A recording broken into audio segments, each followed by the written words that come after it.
राजपाल यादव एक बहुत बड़ा नाम, लाखों लोगों को हंसाने वाला कलाकार, लेकिन इस कठिन समय में दिखा दिया कौन अपना कौन पराया और कौन फरिश्ता बनकर साथ आया।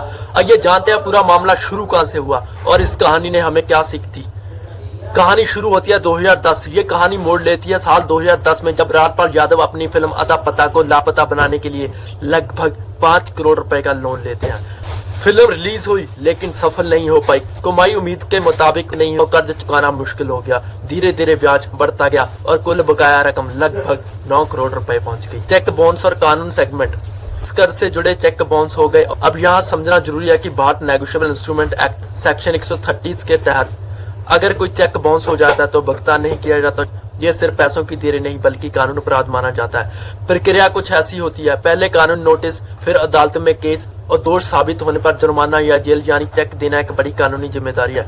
अदालत की प्रक्रिया, कोर्ट ने कई बार उन्हें भुगतान के लिए समय दिया। मामला सालों तक अपीलों में फंसा रहा। सजा कई बार रोकी भी गई ताकि वह कर्ज चुका सके, लेकिन जब बार बार समय मांगने के बाद भी भुगतान नहीं हुआ तो दिल्ली हाईकोर्ट ने कहा अब और मोहलत नहीं है और अंत पर भी 2026 में राजपाल यादव को तिहाड़ जेल में आत्मसमर्पण करना पड़ा। इस कठिन समय में सवाल ये उठता है कौन साथ है और कौन नहीं।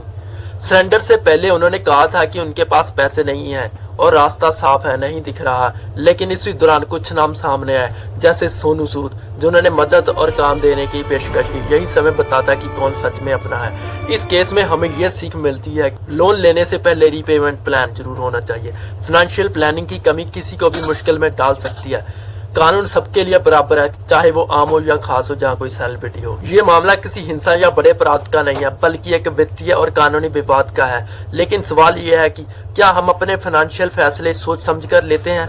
अगर आपके पास 5 करोड़ का लोन हो और फिल्म फ्लॉप हो जाए तो आप क्या करते हैं? कमेंट में अपनी राय जरूर दें। अगर आपको जो जानकारी अच्छी लगी तो सब्सक्राइब जरूर करें। धन्यवाद।